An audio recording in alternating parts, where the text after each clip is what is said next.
a questão do nome dual, os alemães empregam muito pouco isso. Há documentos oficiais em que se fala do sistema de aprendizagem dual, mas normalmente o que os alemães falam é de Berufsausbildungssystem ou simplesmente Bildungssystem, né? Que é este sistema que é baseado nas empresas. E houve uma coisa que aqui a Bárbara disse que nos centra logo, imediatamente, na questão que salta à vista. Quando ela falou na negociação para as 38 horas por semana dos alunos, não podemos chamar bem alunos, a questão numa empresa de 38 horas, mas podiam estar até 60, nós estamos a perceber os contornos do que é esta questão do sistema dual. O nome dual, curiosamente, embora haja a dupla perspectiva sobre o nome dual, já agora, nasce quase de uma imposição constitucional alemã, isto é, o sistema é considerado dual do ponto de vista administrativo, legislativo, não do ponto de vista da substância, digamos assim, é considerado dual porque a responsabilidade da negociação com as empresas é do Estado Federal, mas a sua consecução prática é feita nos diferentes Länder, no plural, dos Estados alemães.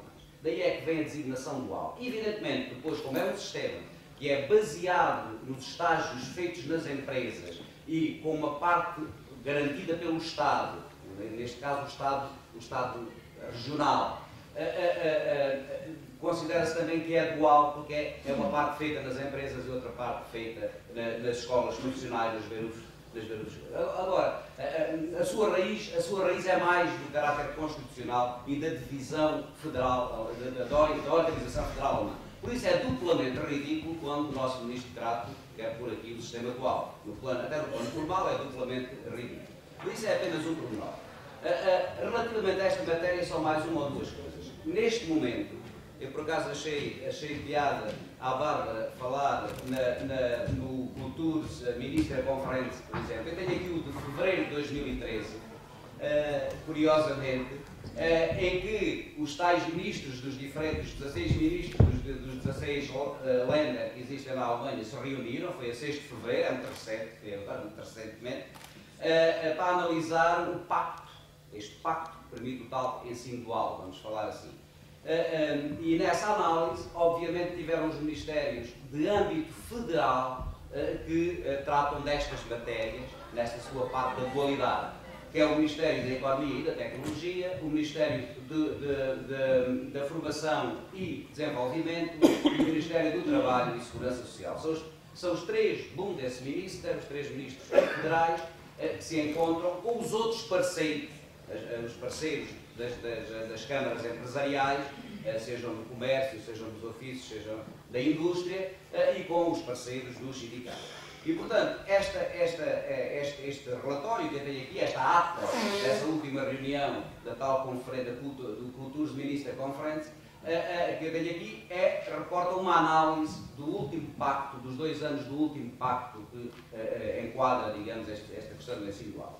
E, portanto, o que nós temos aqui é uma grande estranheza para quem não conhece estas coisas, uma estranheza muito grande, porque o ensino dual, sendo apesar de tudo uma plataforma um pouco paralela, embora com alguma ligação ao ensino formal, radica também numa estrutura do ensino alemão, que a Bárbara muito bem explicou, e que, por exemplo, os meus amigos alemães destas idades, ou um pouco mais velhos, também passaram, numa altura em que ir para o liceu não era nada fácil, e os que lá estavam depois passavam na sua maioria, iam para a universidade, e é que agora a coisa é completamente diferente. E, portanto, essa questão tem a ver com as enormes mutações que o sistema alemão, o sistema de ensino alemão formal e depois o reflexo que isso tem no ensino dual, as enormes mutações que está a ter neste momento. E como ela muito bem explicou, isto tem a ver com questões de natureza política, tem inclusive a ver com questões de natureza sindical, da resistência que os sindicatos fazem, da luta, dos contratos, dessas coisas todas, que provocam modificações que não têm paralelo em todos os Estados, isto é, há uns que vão mais à frente dos outros. Então, para explicar esta estrutura básica do sistema, da Hauptschule, Realschule e Gymnasium, que significa, no fundo, uma escola até aos 9 anos, uma escola básica, enfim, neste momento os 4 anos chamam-se Grundschule na Alemanha, aquela escola básica, a partir daí eles entram num destes 3 ramos. Como ela explicou, em Hamburgo a Hauptschule praticamente já desapareceu. E eles deram uma grande importância à Gesamtschule, que é uma outra escola que existe. Mas vamos dar números nacionais, números federais, digamos assim. E aí a gente vê que, embora haja estes movimentos, ainda está muita coisa por fazer. Por exemplo, As Gesamtschule representam cerca de 5% dos alunos do ensino formal alemão. Em Hamburgo representam muitíssimo mais. As Hauptschule representam neste momento cerca de 20% na Alemanha toda. Em Hamburgo é quase 0%. Em Berlim é 7%. Mas na Baviera é 31,6%. Portanto, as situações na Alemanha são muito diversificadas, muito complexas e difíceis de compreender, até para uma pessoa como eu, que há muitos anos, há décadas, que acompanho isto, mas que, não sendo especialista e não conhecendo o terreno, as coisas, também tenho muitas dificuldades e gostei muito de ouvir a Bárbara, porque me esclarecer muitos aspectos, porque os aspectos das mudanças, das diferenciações, das alterações sucessivas que o sistema está a sofrer, são difíceis de apreender para quem não está lá. E às vezes também são difíceis de apreender para quem lá está, porque está num Estado em que as alterações se passam de maneira muito diferente do noutro Estado alemão, às vezes até de forma contraditória. Só para terem uma ideia, por exemplo, a questão que ela explicou e o que isso induziu na Alemanha relativamente à unificação alemã e a questão de como as escolas alemãs eram praticamente escolas integradas. Eu não sei se vou dizer um disparate, mas seriam na prática quase Gesamtschulen, era uma escola unificada até ao 10º ano, experiência que nós tivemos cá também. É uma experiência que a esquerda alemã, enfim, os correntes mais progressistas na Alemanha apadrinham muito, mas é uma experiência que não tem quase nenhuma validade nos Estados mais conservadores alemães. E, portanto, nós estamos aqui perante uma tentativa de resposta da própria Alemanha, que é um país exportador, produz os tais bens transacionáveis, etc., que tem um interesse absolutamente vital para certos setores da economia, as grandes empresas alemãs exportadoras, um interesse vital em formar os seus próprios trabalhadores. Eu penso que na Alemanha não se fala de colaboradores, felizmente, penso que é uma das coisas positivas. Cá em Portugal, infelizmente, há essa praga dos colaboradores. Eu penso que na Alemanha é tudo arbeiter e, portanto, ainda temos essa vantagem, não é? Ainda têm essa vantagem sobre nós. Mas, no resto, é preciso perceber que os sistemas são muito diferentes e têm consequências também muito diferentes. Por exemplo, os cursos que, neste último pacto que foi feito, e o sistema dual vem desde a Idade Média, não se chamava sistema dual, obviamente, mas é uma coisa construída há centenas de anos na Alemanha, que teve variadíssimas alterações. Os nomes, eu agora não vou aqui perder tempo com isso. No período do Bismarck houve grandes alterações. No período do nazismo foi muito readaptado este tipo de sistema de aprendizagem, enfim, para servir os interesses também da propaganda nazi. A seguir à crise do petróleo, no princípio da década de 70, teve readaptações. Agora, a última grande readaptação já foi deste século, e, portanto, as coisas estão sempre em grande mudança e são difíceis de seguir. É preciso encontrar, e nós temos uma dupla responsabilidade nisso, encontrar o fulcro da questão. E eu dou-vos aqui um mapa muito simples, que se calhar dá para perceber que o grande sucesso do famoso sistema dual alemão é muito relativo. E vou explicar porquê, com dados alemães, do PIB. Não é? Há cerca, neste momento, à volta de 350 estágios que estão oficializados e contratualizados no âmbito deste sistema de aprendizagem conhecido por sistema dual. No entanto, os 25 mais fortes destes 350 e que ocupam mais de 60% de todos os estágios, os 25 têm mais alunos, mais estagiários, começam por Kaufmann, Kauffrau e Heinz-Handel. Aliás, isto é uma coisa muito curiosa na Alemanha. Eu vou traduzir.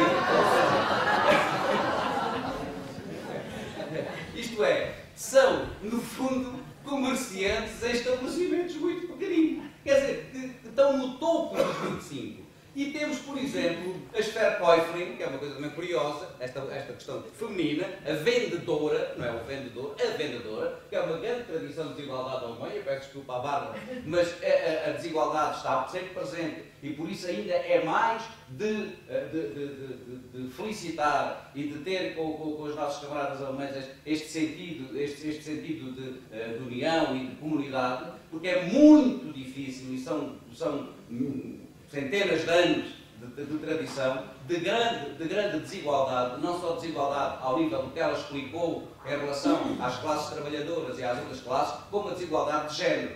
Eu aqui só dou-vos só um pequeno apontamento para que percebam. Hoje, amanhã, aliás, assinala-se o chamado dia 59, amanhã assinala-se o dia 59, em que a média das mulheres, as mulheres europeias, não estamos a falar do resto do mundo, começarão finalmente a ganhar o mesmo, começarão a equilibrar e a ganhar o mesmo que os homens ganham na Europa. Isto é, em média, as mulheres europeias ganham menos de 16,5% ou 16,4% do que os homens. E isso contado em dias, agora há essas coisas, faz também para os impostos, faz também para tudo, vai ser amanhã. Esse dia vai ser festejado amanhã. E o que é curioso é que Portugal, por exemplo, nessa desigualdade de género, está com 12% de diferença e a Alemanha com 22%.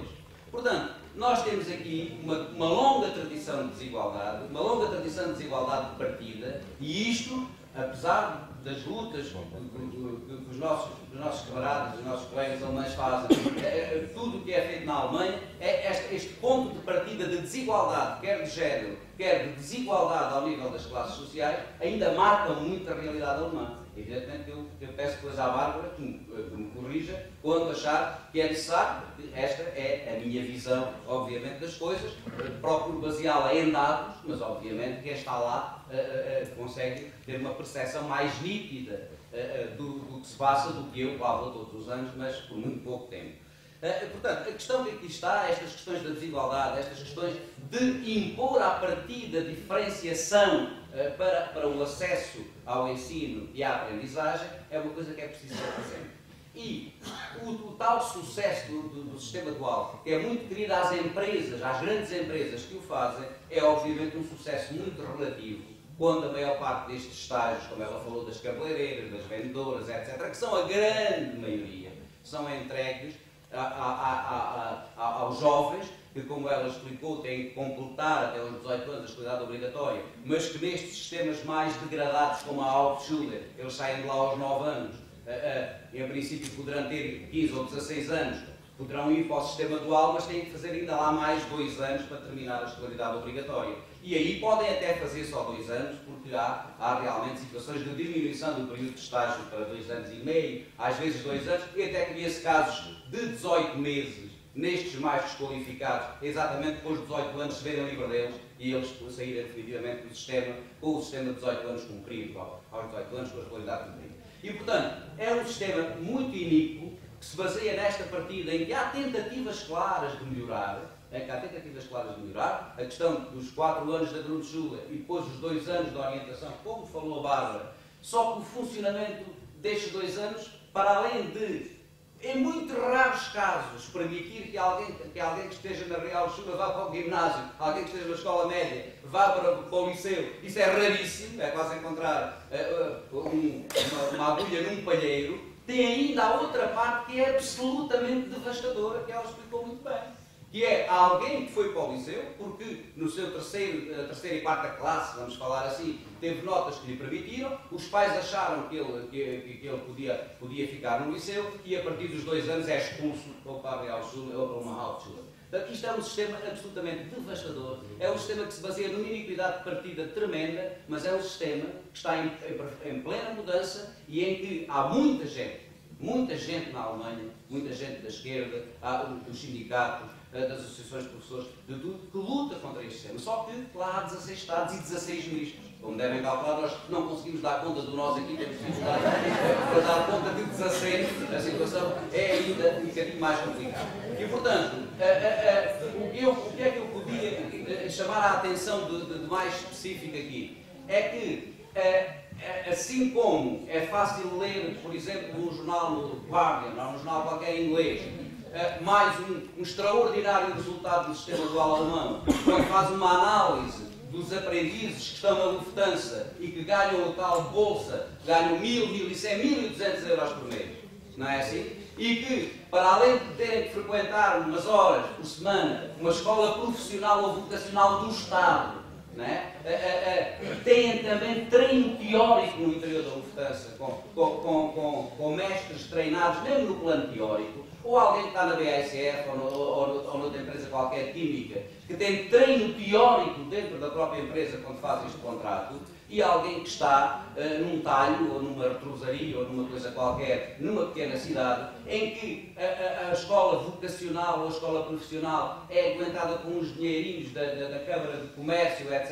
etc, aquela parte teórica que não se sabe muito bem o que é que vai acontecer, e em que o afunilamento absoluto do seu Abschluss, isto é, do seu diploma final, é total, porque apesar de serem reconhecidos os 350 estágios diferentes, alguém que se especializa, eu não tenho aqui, com 350 é muito, não tenho aqui os dados todos, mas há situações de especialização absolutamente inacreditáveis. Alguém que é talhante e que corta só vaca ou qualquer coisa, eu não conheço os cursos todos, são listas, são 350. Mas o que é certo é que vocês podem imaginar o que, em alguns casos, representa de afunilamento da formação. E esse jovem que acaba o seu Ausbildung, que sai de lá e que pode tentar ir para o mercado de trabalho, uma empresa pequena quase não tem hipótese de lá ficar. As grandes empresas querem que eles lá fiquem e financiem o sistema. Portanto, isto são questões que depois com o debate podemos ir mais além, mas há aqui só 2 ou 3 coisas também que podem dizer. O sistema, apesar disto, é um sistema extraordinariamente caro. É um sistema, por exemplo, o ano passado, não, eu tinha dados de 2007 ou 2008.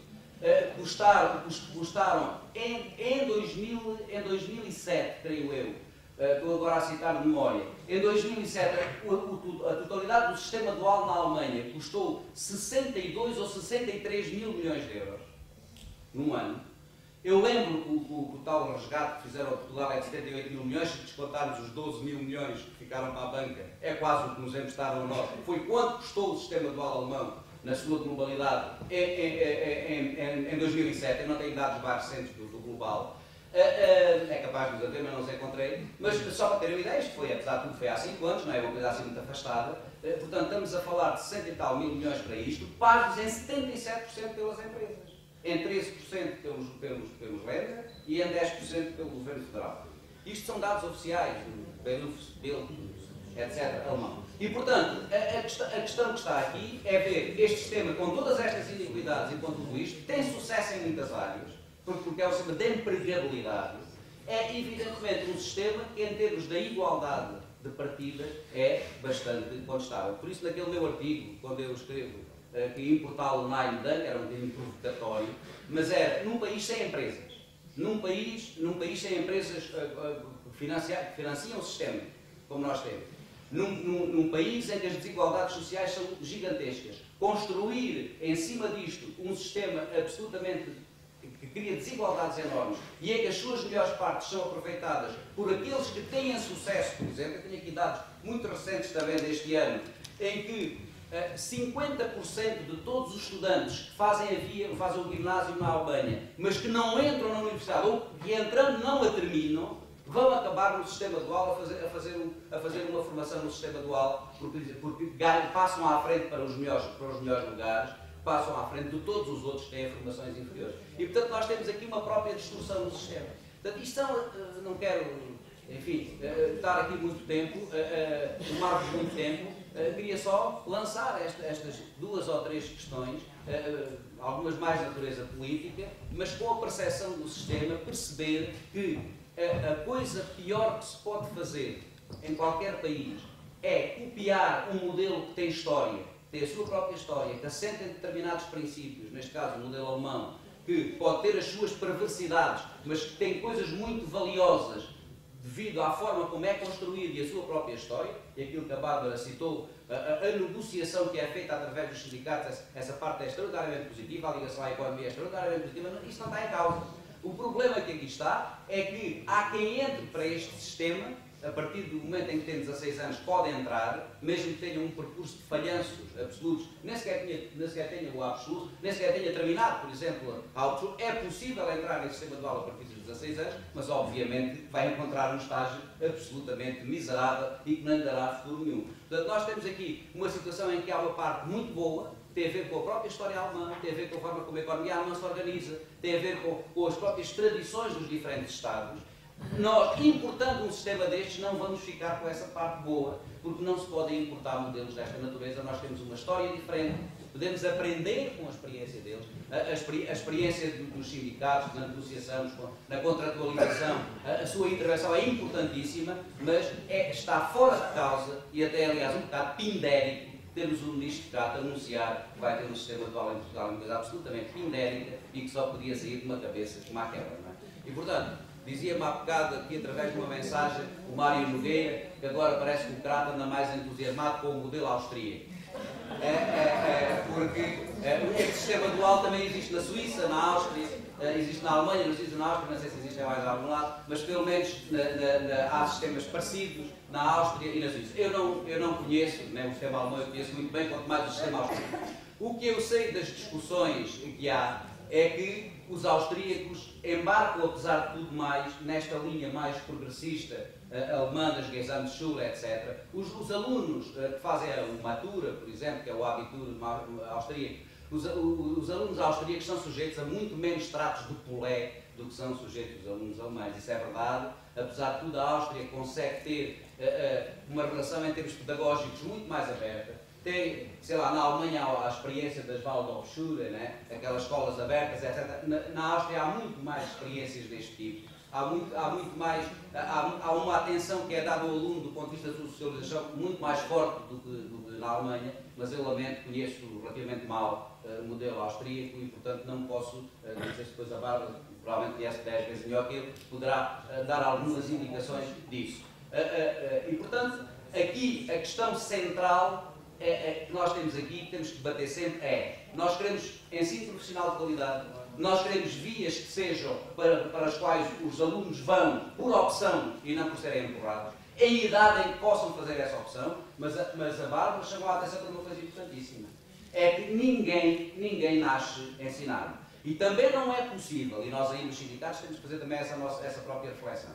Ninguém, de repente, é iluminado no 10º ano do seu percurso escolar e diz assim, agora vou, é para torneiro mecânico ou para uma coisa qualquer, quer dizer, vou entrar num curso profissional que me pode abrir as portas e tal, e o que eu gosto, por exemplo, é de caldear metais ou uma coisa assim. E, evidentemente, ninguém vai fazer uma coisa dessa, e se o pai não for caldeador de metais, como ela dizia, estou a brincar, ele também não vai para lá. E, portanto, esta experiência das Gesamtschule, experiência integrada, em que a ligação às empresas é feita mais cedo, para todos, é, efetivamente, provavelmente, uma experiência a considerar melhor.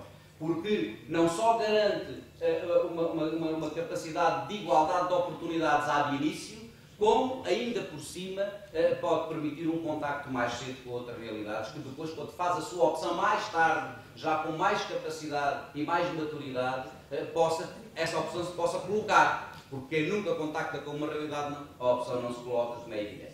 E, portanto, isto é uma discussão que nós vamos ter que fazer nos sindicatos, é obrigatório que o façamos nas suas vertentes. Não nos podemos afastar da discussão central das questões da contratação coletiva e da questão da formação e da formação ao longo da vida. Temos aí muita coisa para fazer e penso que, tal como está a economia europeia e a economia americana, mas aqui interessa-nos mais a europeia, e o reflexo que isso tem para um país como Portugal, fica fora dos eixos centrais desta política e que funciona um pouco, eu dava um pouco este exemplo ontem, numa reunião que fiz na Romeu Correia, também sobre estas questões do sistema dual, do sistema de aprendizagem, etc. Quer dizer, com Portugal ainda por cima, passa-se aquilo que nós fazíamos com as nossas colónias, que alguns dos nossos roceiros faziam nas colónias das roças de café, que era, os trabalhadores trabalhavam quase em trabalho escravo nas roças, recebiam algum dinheiro, mas deixavam-no lá na loja do roceiro, que não chegava a sair lá.